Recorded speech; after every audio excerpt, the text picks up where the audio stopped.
नमस्कार दोस्तों, मैं एसके सर। आपकी क्लासेस चल रही हैं for NEET TGT PGT biology classes. तो हम पढ़ रहे हैं चैप्टर डाइजेशन या पाचन।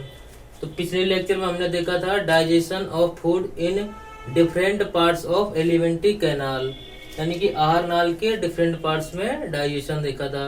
हमने माउथ में देखा था बक्को फेरेंजियल, जिसको कैविटी कहते हैं। उसमें हमने देखा था कि स्टार्च का डाइजेशन हमारे 30% हो जाता है। उसके बाद देखा था हमने स्टमक में डाइजेशन देखा था हमने, मिल्क प्रोटीन्स का होता है जिसको केसिन कहते हैं, है ना, रेनिन एंजाइम के सिक्रेशन के कारण। और देखा था हमने पेप्सिन कवर करता है वहाँ पे, क्योंकि हमारे एडल्ट में प्रोटीन का डाइजेशन करते हैं। उसके बाद देखा था हमने स्मॉल इंटेस्टाइन में देखा था डाइजेशन।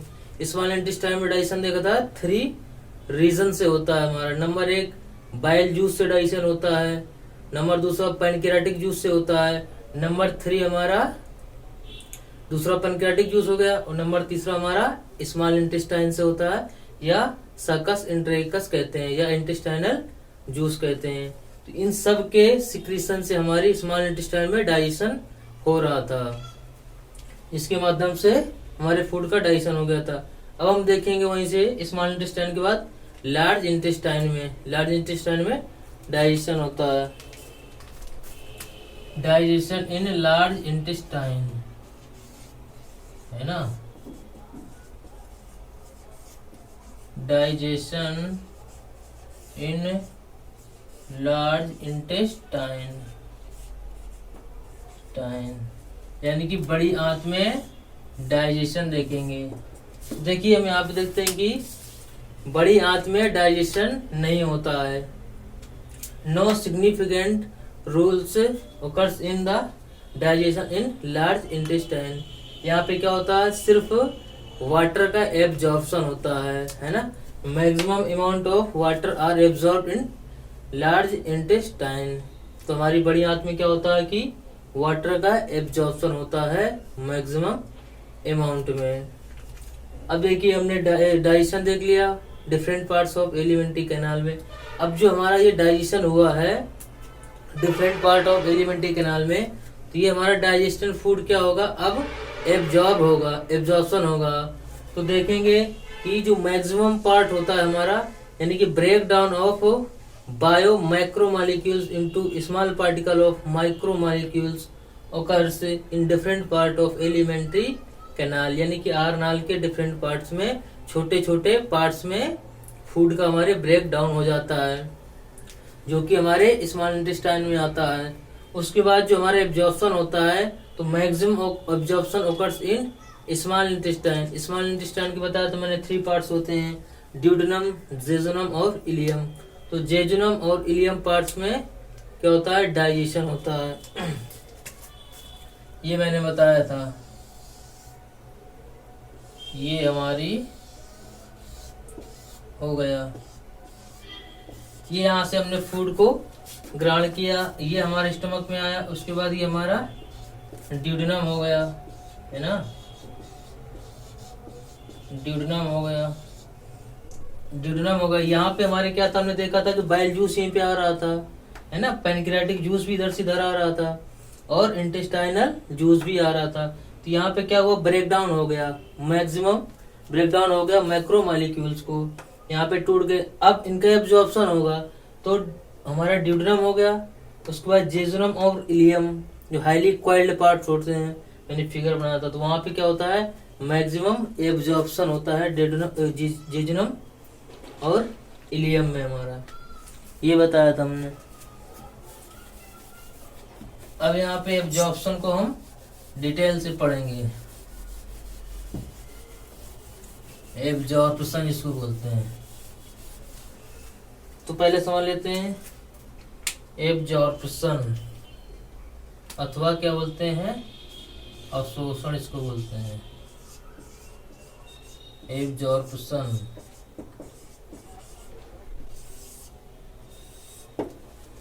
यानी कि जो हमारा फूड ब्रेक डाउन हुआ है या डाइजेशन हुआ, अब उसका एब्जॉर्प्शन होगा तभी तुम्हारे ब्लड्स में जाएगा। तो एब्जॉर्प्शन हम देखते हैं। अब देखते हैं कि एब्जॉर्प्शन कैसे होता है। तो जो हमारा माइक्रोमोलिक्यूल, जैसे हमने प्रोटीन्स खाया, फैट खाया और न्यूक्लिक एसिड खाया, कार्बोहाइड्रेट खाया, इनका ब्रेक डाउन हुआ different part of elementary canal में। अब ये जैसे कि हमारा शुगर था या स्टार्च था, इसका माउथ में हमारे डाइसैकेराइड में टूट गया था। उसके बाद जब नीचे आया तो हमारा स्मॉल इंटेस्टाइन में आता, तो ये हमारा कार्बोहाइड्रेट डाइसैकेराइड में टूटा, डाइ से मोनो में टूटा, मोनो ग्लूकोज हो गया, फ्रक्टोज हो गया, यानी कि स्मॉल पार्ट में टूट गया। और जो हमारा फैट था, तो फैट का ब्रेक डाउन हुआ तो हमारे छोटे पार्ट्स में फैटी एसिड में टूट गया और ग्लिसरॉल में टूट गया। और ऐसे हमारा प्रोटीन्स था, प्रोटीन्स हमारे लॉन्ग चेन थी, उसका ब्रेक डाउन हुआ तो न्यूक्लिक एसिड में टूट गया। उसके बाद न्यूक्लिक एसिड था हमारा, तो प्रोटीन टूटा तो अमीनो एसिड में, और न्यूक्लिक एसिड टूटा तो हमारा बहुत सारे छोटे छोटे पार्टिकल्स में टूट गया। अब उनका क्या हो गया, एब्जॉर्प्शन होगा। तो एब्जॉर्प्शन कौन सी प्रोसेस होती है? Absorption is the process by which end product of digestion are absorb through the mucosa layer of the intestine into the blood with the help of lymph अथवा ब्लड वेसल्स। यानी कि absorption हमारा क्या है, जो digestion के बाद small particles में हमारा फूड टूटा है, जैसे ग्लूकोज हो गया, उन सब का क्या होगा, एब्जॉर्प्शन होगा with the help of mucosal layer, यानी कि इंटेस्टाइन की जो अंदर की लेयर है उसके माध्यम से, उसके थ्रू एब्जॉर्ब होके हमारे कहाँ आएंगे, ब्लड में आएगा, है ना। अब वो ब्लड में आएगा, उसके बाद क्या होगा उसके बाद एसिमिलेशन होगा, उसका यूज होगा, जो हम वर्क करते हैं उसका यूज होगा। उसके बाद हमारा डेफिकेशन हो जाएगा, यानी कि जो वेस्ट प्रोडक्ट बचा हुआ है हमारा वो डेफिकेशन हो जाएगा। हम एब्जॉर्प्शन को देखते हैं डिफरेंट रीजन में एब्जॉर्प्शन कैसे होता है हमारा, है ना। तो नंबर 1 देखे हैं, इन माउथ, माउथ में एब्जॉर्प्शन देखते हैं। तो माउथ में होता है हमारा सम ड्रग्स, तो कुछ जो हमारे ड्रग्स होते हैं उनका एब्जॉर्प्शन हमारे माउथ में होता है। जो हम दवा लेते हैं तो वो हमारे माउथ में हो जाता है। नंबर 2 पे देखेंगे हम स्टोमक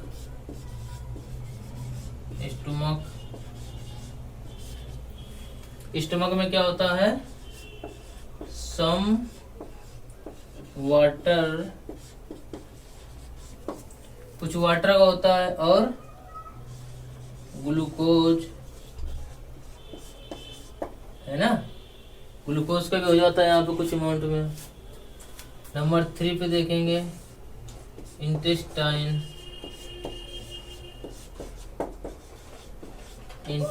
जो कि हमारी छोटी आंत जिसको बोलते हैं। तो यहाँ पे क्या होता है, मैक्सिमम एब्जॉर्प्शन ऑकर्स, क्या होता है, मैक्सिमम एब्जॉर्प्शन, क्या होते हैं, बहुत सारे न्यूट्रिएंट्स होते हैं।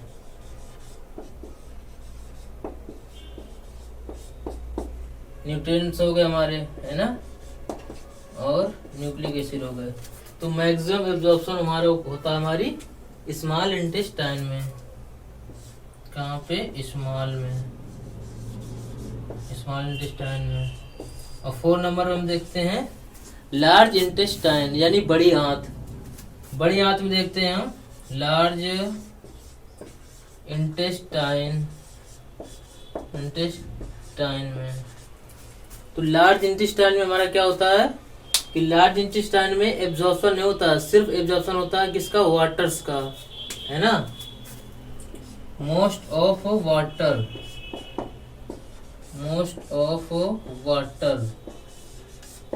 है ना। तो यानी कि मैक्सिमम एब्जॉर्प्शन क्या होता है, वाटर का और कुछ ड्रग्स का,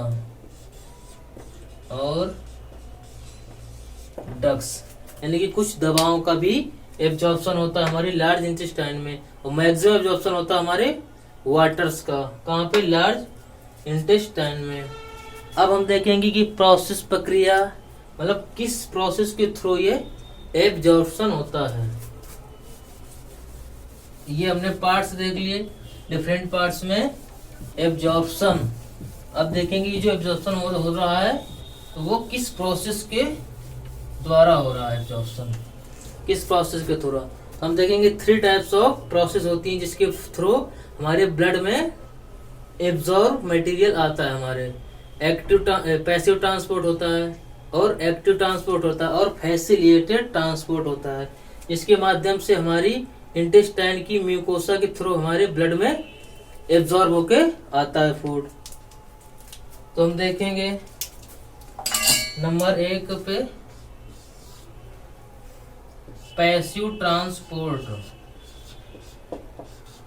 पैसिव ट्रांसपोर्ट, पैसिव ट्रांसपोर्ट के थ्रू। नंबर 2 हम देखेंगे एक्टिव ट्रांसपोर्ट।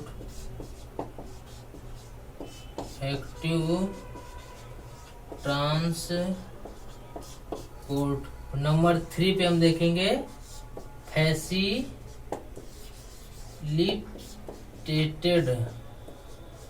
फैसिलिटेटेड ट्रांसपोर्ट, यानी कि ये हमारी 3 प्रोसेस होती हैं फूड के एब्जॉर्प्शन के लिए। तो नंबर 1 पैसिव ट्रांसपोर्ट। अब ये पैसिव ट्रांसपोर्ट क्या होता है हमारा, ये कंसंट्रेशन ग्रेडियंट, इसमें कंसंट्रेशन ग्रेडियंट की आवश्यकता नहीं होती है, यानी कि इसमें कंसंट्रेशन की ग्रेडियंट की आवश्यकता नहीं होती है। ये सिर्फ ऑस्मोटिक प्रेशर के द्वारा ही होता है हमारा एब्जॉर्प्शन। पैसिव ट्रांसपोर्ट में किसका एब्जॉर्प्शन होता है हमारा, इसमें देखेंगे सम ग्लूकोज और वाटर, है ना। तो सम ग्लूकोज होता है, वाटर होता है और हमारा इसमें क्या होता है, न्यूक्लिक एसिड होता है हमारा। न्यूक्लिक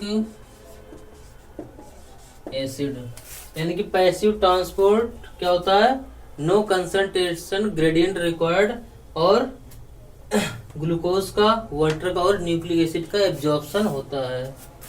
इसमें क्या होता है हमारा, मोस्ट ऑफ न्यूट्रिएंट,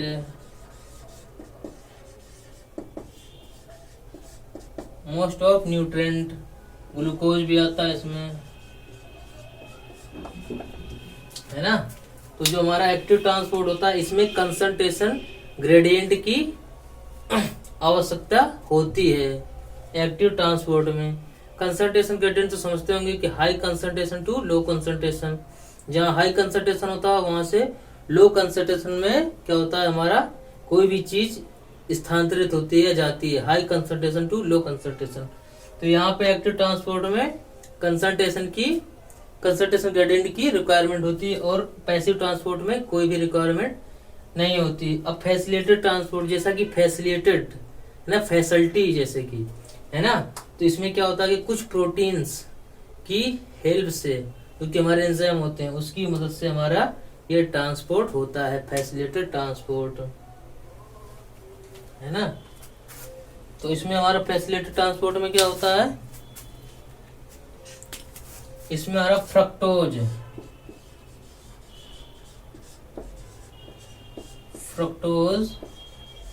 और वाटर, है ना।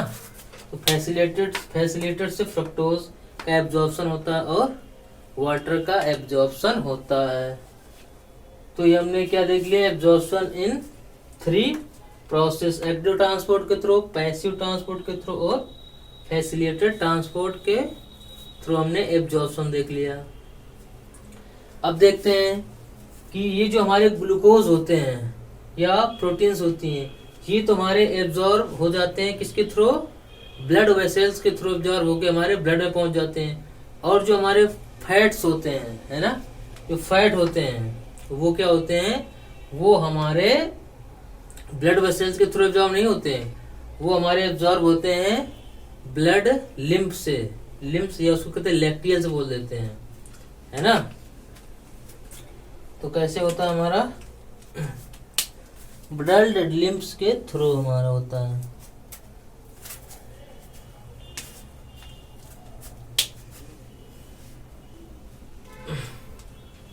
इसमें देख लेते हैं फैट। आगे देखते हैं फैट का एब्जॉर्प्शन।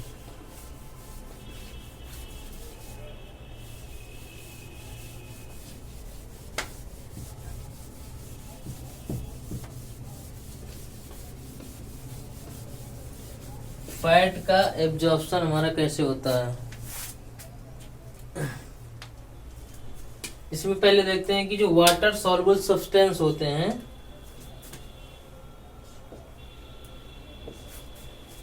वाटर सॉल्युबल सब्सटेंस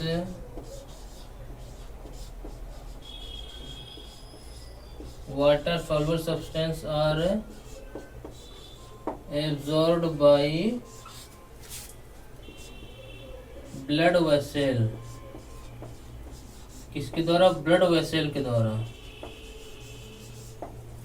यानी कि जो वाटर सॉल्युबल सब्सटेंस होते हैं वो हमारे ब्लड वेसल्स के द्वारा एब्जॉर्ब हो जाते हैं और हमारे ब्लड में चले जाते हैं। और जो फैट सॉल्युबल सब्सटेंस होते हैं, क्या? फैट सॉल्युबल सब्सटेंस,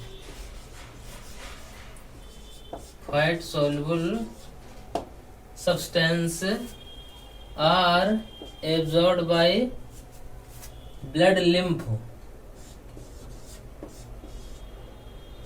इसके द्वारा ब्लड लिम्फ के द्वारा,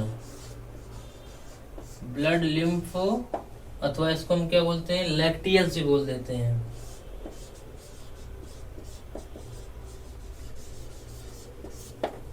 लैक्टियल्स हो गए। अब फैट सॉल्युबल सब्सटेंस कौन से होते हैं? आपको पता है कि कुछ विटामिन होते हैं और हमारे फैटी एसिड होते हैं हमारे, है ना। तो फैट सॉल्युबल विटामिन कौन सी है हमारी? ए, डी, ई, के। Vitamin A, vitamin D, vitamin E और विटामिन के, ये हमारे क्या फैट सॉल्युबल विटामिन हैं। और हमारे क्या हो गए? कुछ फैटी एसिड्स हो गए जो कि हमारे क्या होते हैं? इनका एब्जॉर्प्शन होता है ब्लड लिम्फ द्वारा अथवा लैक्टियल्स द्वारा, जो कि मैंने स्मॉल इंटेस्टाइन में पार्ट्स बताए थे। अब देखते हैं कि जो हमारे फैट सॉल्युबल सब्सटेंस है वो कैसे मतलब एब्जॉर्ब होते हैं।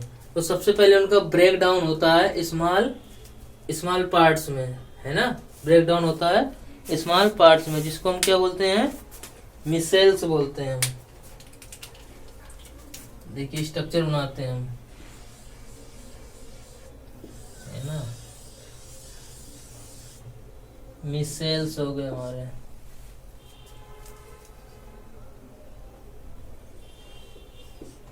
ये क्या हमारे फैट ग्रेन्यूल जिसको बोलते हैं हम, क्या है? फैट ग्रेन्यूल्स, अथवा इसको हम काइलोमाइक्रोन बोलते हैं। काइलोमाइक्रोन, ये क्या होता है? प्रोटीन कोट होता है हमारा। प्रोटीन कोट होता है हमारा। तो हमारे जो फैटी एसिड्स होते हैं ये क्या होते हैं? छोटे छोटे टुकड़ों में टूट जाते हैं, है ना। इसको हम ग्रेन्यूल्स बोलते हैं, फैट ग्रेन्यूल्स। और इनके ऊपर क्या होता है कि प्रोटीन की कवरिंग हो जाती है, कोटिंग हो जाती है ना, जिसको प्रोटीन कोट बोलते हैं। फैट ग्रेन्यूल्स को ही हम काइलोमाइक्रोन्स बोलते हैं। अब इसमें कोटेड हो जाते हैं ये। अब इसका क्या होता है? अब छोटे छोटे ड्रॉपलेट्स में हो गए हमारे। तो ये क्या होते हैं? अब आसानी से हमारे ब्लड लिम्फ के द्वारा या लैक्टियल्स के माध्यम से एब्जॉर्प्शन हो जाता है या एब्जॉर्ब हो जाते हैं हमारे। तो यहाँ तक हो गया, एब्जॉर्प्शन हो गया। अब इसके आगे हम देखेंगे एसिमिलेशन, यानी कि जो हमारा फूड एब्जॉर्ब हुआ है, अब एब्जॉर्ब होकर हमारा कहाँ आया? ब्लड में आया। अब ब्लड में इसका क्या होगा? एसिमिलेशन। एसिमिलेशन का मतलब होता है कि जो हमारे ब्लड में आया है एब्जॉर्ब होकर फूड, उसका यूज होना, एसिमिलेशन होना, यानी इसका यूज होना। डिफरेंट वर्क करते हैं हम, है ना, रनिंग करते हैं या कोई भी वर्क करते हैं तो उसमें जो हमारी एनर्जी यूज होती है उसको कहते हैं हम एसिमिलेशन। है ना, तो हमारा एसिमिलेशन होगा। एब्जॉर्प्शन हो गया, अब एसिमिलेशन।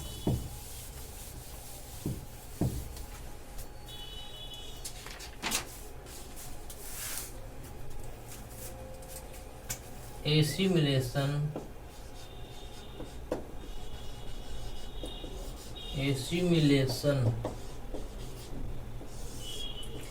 एसिमिलेशन जैसे कि मैंने बताया कि जो हमारा एब्जॉर्ब होके ब्लड में आया है फूड, अब उसका यूज होगा, है ना, उसका यूज होगा डिफरेंट वर्क में, उस प्रोसेस को कहते हैं हम एसिमिलेशन। एसिमिलेशन के बाद हमारा क्या होता है, इजेशन, है ना, इजेशन, इजेशन। अब एसिमिलेशन हो गया, है ना, उसके बाद हम क्या होता है कि इजेशन होता है हमारा। इजेशन में क्या होता है कि जो हमारे वेस्ट प्रोडक्ट बचा हुआ है आफ्टर डाइजेशन, भाई डाइजेशन के बाद एब्जॉर्प्शन होता है। एब्जॉर्प्शन किसका होता है, उसी का एब्जॉर्प्शन होता है जो हमारे बॉडी में रिक्वायरमेंट होती है या आवश्यकता होती है। अब जो अनवांटेड या वेस्ट प्रोडक्ट बचा हुआ है वो हमारे कहाँ पहुंच जाता है, लार्ज इंटेस्टाइन के थ्रू हमारा सीकम में पहुंच जाता है ना, सीकम में पहुंच जाता है। सीकम में क्या होता है, उसके बाद हमारा सीकम के बाद रेक्टम में पहुंच जाता है, तो टेम्परेरी स्टोर होता है रेक्टम में। तो ये क्या होता है कि आउटसाइड द बॉडी हमारा फीकल मेटल निकल जाता है, जिस प्रोसेस को कहते हैं इजेशन। यानी कि undigested food are removed from outside the body is called defecation अथवा इजेशन जिसको बोलते हैं, तो इसको इजेशन बोलते हैं हम। अब देखते हैं आगे, इसमें कुछ चीज देखते हैं इजेशन में ही कि जो हमारा फीकल मैटर होता है, फीकल मैटर,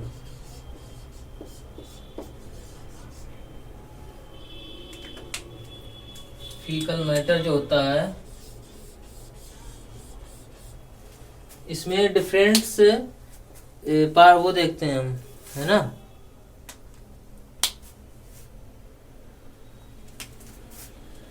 इसका जो ब्राउन कलर होता है वो किस कारण होता है, स्टेरोबिलिन के कारण। स्टोबिलिन अथवा जिसको बोलते हैं यूरोबिलिन,